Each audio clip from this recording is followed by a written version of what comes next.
evening, guys and dolls, cats and kittens. I hope you all are doing well out there tonight. I wanted to do a project I've been working on for a minute here. I'll probably make it into a 2 or 3-parter. I'm not sure how long the end's going to be yet, but I'm thinking 3 parts for this one. And it's funny how I've been working on it, and yes, in the back of my mind, all of these issues with women and women's rights, not just here in America with Roe versus Wade and all across the world, like the burqa, cover your head, and that poor little Armenian girl getting killed in Iran. It's just a bad state of affairs. But anyway, my heart is definitely with them. I support them in their actions there. And it's a dangerous thing because when they were free, they were educating themselves and they're not ready to put up with a lot of crap right now. But it does bring me around to the subject of honor killings, which I've always had an interest in because I always have wondered how a person who claims to love and care for a family member or a dad or a brother, don't even have to be that close, could feel like they have the right because of shame. It's amazing what shame will do to you in a society as well as in a person's psyche. And with that being said, I'll go ahead and start the project. I hope you hang out till the end. Anyway, let's get started. So, we'll get down to the basic facts of it all. An honor killing, English American honor killing or shame killing, is the murder of an individual, either an outsider.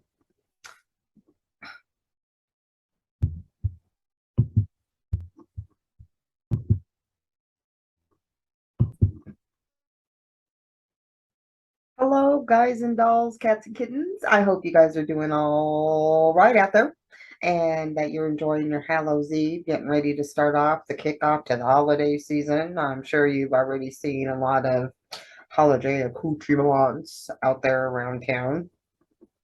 As well as being aware of what is going on in the world right now. There's so much unrest, as there always is for one reason or another, but this time it seems different in a fashion. We have a lot of challenge to women's rights here, to our bodies, and what we can and can't do with them. It's always been issues all around the other, in a lot of other parts of the world. My heart has been with Iran and that poor young woman who they claim didn't have her headscarf on well enough and was, we all know what. And of course, they're denying it, but when fascist government doesn't, I don't know. We are going through so many of our own issues here, but we can't afford to lose sight of what's happening in other parts of the world either. I mean, we have a bad, I know, or they say we're on the verge of a civil war and whatnot, but we're not exactly there yet. And these women who have been educated have decided that they don't want to live this life that's been laid out for them anymore. And why should they? They should be allowed a certain amount of freedom to be themselves and to enjoy being young people. Shouldn't just be up to men. But the fact of the matter is that women having to be subservient to men in other parts of the world has always been much more stringent. We've been blamed for, having long hair and not covering it and our eyes and this and that. All the blame is always put on us, not them being responsible for their own bodies and their own actions and their own thoughts. So with that being said, I wanted to talk about honor killings because I've always had an interest in that subject. I've always wondered how somebody who has birthed somebody or grown up with somebody or has been around somebody for a number of years can feel justified in brutally murdering, planning a murder, and acting a murder on these beautiful young women, and these women having no say so. I mean, the whole you have to marry an old guy and all of that crap, which is a whole other story. But the honor killings I've been working on for a while. When this unrest thing happened, I put it down to work on another project. And I thought it was just interesting and timing was perfect to discuss it. And I want to talk about honor killings. And they are prevalent in a large part of the world, and many different countries, agree with it and will enact it, and many times with the help of females involved, as horrific as that sounds. So I would like to define it first. An honor killing or shame killing is the murder of an individual, either an outsider or a member of the family, by someone seeking to protect what they see as the dignity and honor of themselves or their family honor. Honor killings are often connected to religion, caste. In case you don't know what a caste is, if you were born into a certain life, there's like seven different kinds. If you're poor, you stay poor. If you're rich, you're rich, and you have to, work within the caste system. You can't go around outside of it and whatnot. There's big things going on with that too. It's amazing that this form of strategy or social hierarchical stratification is still in play now after all these many years. Or to sexuality. Most often it involves the murder of a woman or a girl by male family members due to the perpetrator's belief that the victim has brought dishonor or shame upon the family name, reputation, or prestige. Honor killings are believed to have originated from tribal customs. Oh my, oh my God. We, the giver of life, treat it like bubble gum on the bottom of your damn shoe. Um, they are prevalent in various parts of the world as well as in immigrant communities. I'm not surprised about that. Even in the Latin community, there's a lot of struggle there. I mean, may not be like this, but there's a lot of women missing, and a lot of them are missing because of their men. hmm Um, in countries which do not otherwise have societal norms that encourage honor killings are often associated with rural and tribal areas. They occur in urban areas too. Yeah, because once you have these crazy ass beliefs, you ain't gonna turn around and let them go. And so these poor women, of course, land of honey here and what figuratively speaking in America. And then they come over here and they have kids and the kids grow up Americanized and they get all pissed off. And a lot of times they'll kidnap them and ship them home to get married to these weird, stinky old men. And they wonder why the girls don't want to do that. Or if they're found out to be having a private boyfriend out here in their college or at the job they work out, bad news for you. And a guy was just recently sentenced for that. There have been women who have gone to the police and talked to them, please help me, whatever, and they're like, there's nothing we can do except wait till you're dead and then investigate it. So, back to what the story is here. Typical reasons include being in a relationship or having associations with social groups outside the family that may lead to social exclusion of a family. Stigma by association. In other words, guilty by association. Most people are okay with that nowadays, but you still got your people who are busy upkeeping their facades. Examples are having premarital or extramarital sex or postmarital sex in case of divorce or widowship. So once you're divorced or your party dies, you're out of it. That's it. Closed house. What do you call that? That chain? Yeah, chastity chain. Um, refusing to enter into an arranged marriage. That shuts you down too. Seeking a divorce or separation, engaging in interfaith relationships or relations with other persons from a different caste. Now, back in the home country, that happened a lot. Here, it's just, people fall in love with who they fall in love with. But either way, it's extremely dangerous for the women. I mean, you're walking a line that you can be brutally murdered at, and it is happening on a daily basis. Being the victim of a sexual crime, dressing in clothing, jewelry, and accessories which are associated with sexual deviance, engaging in a relationship in spite of moral marriage impediments or bans, and homosexuality. Because if they find that's happening, they are going to screw your day up. And I think that's so befitting to what's being challenged here in our country as well.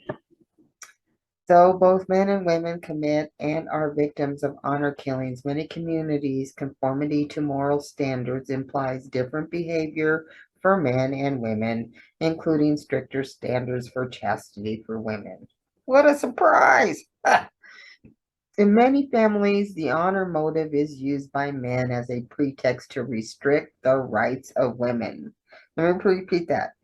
Used by men as a pretext to restrict the rights of women. Yeah. So one day, I decided when I was a younger woman, I was going to sell me some Avon. And no, before that, I was selling me some Mary Kay. I know it's like one of those things there. It was fun to get out of the house and mingle with other women and, have a little discount on what I was buying, give away Christmas gifts and whatnot. And I was just having so much fun doing it that the old ex-husband pulled me aside and said, you know what?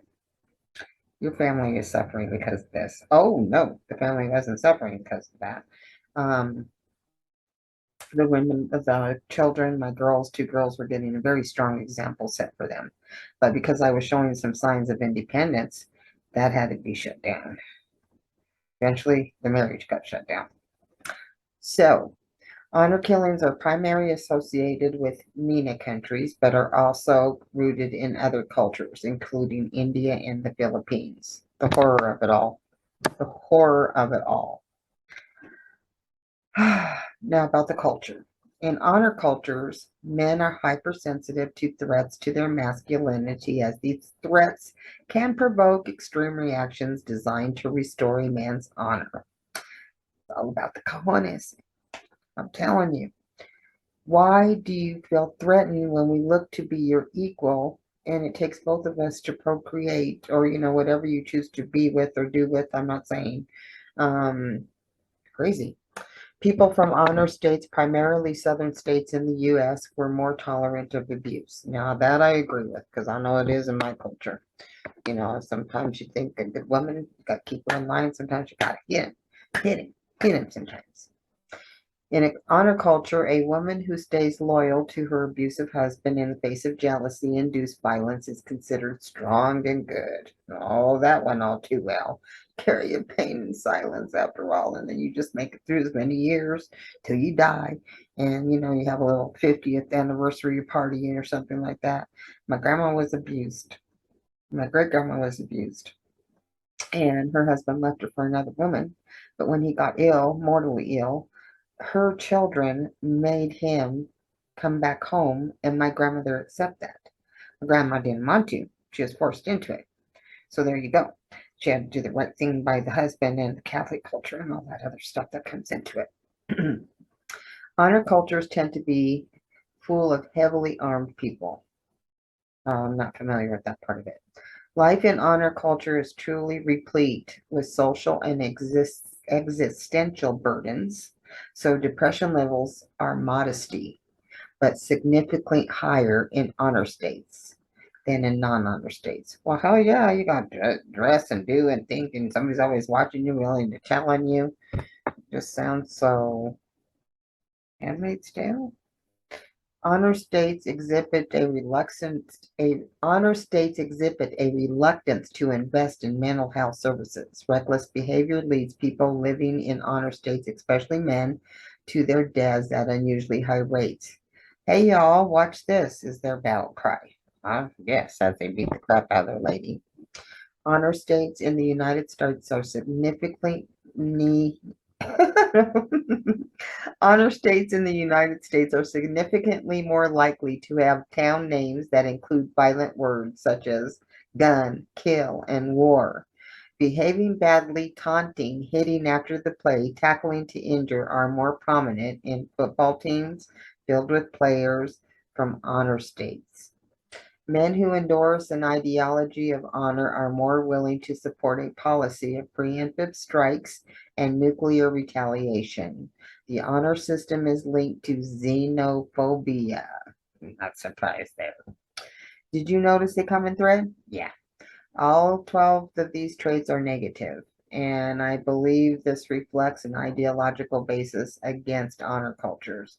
But no matter how you feel about it, there's a whole mass of people out there that are believing in it and willing to do it. So the next couple of shows, I wanted to get into a deep dive on some of the cases that I've been following. And of course, there was no happy endings there. And many times these women had no place to run and no place to hide because wherever they tried to go or hide, somebody would turn their asses in. I don't know. So I hope y'all be safe out there. We got the Halloween season over with, or Halloween holiday over with. We've got the celebratory holiday season coming up. So pace yourselves. Try to get as much done as early as you can so that you're not feeling stressed trying to get it all done at one time. Drink lots of water. Try to get some rest. If you see something, say something. You wouldn't believe what's been brought by just the smallest amount of information coming forward. Love you all. Be safe. I'll see you on the next episode of Honor Killings.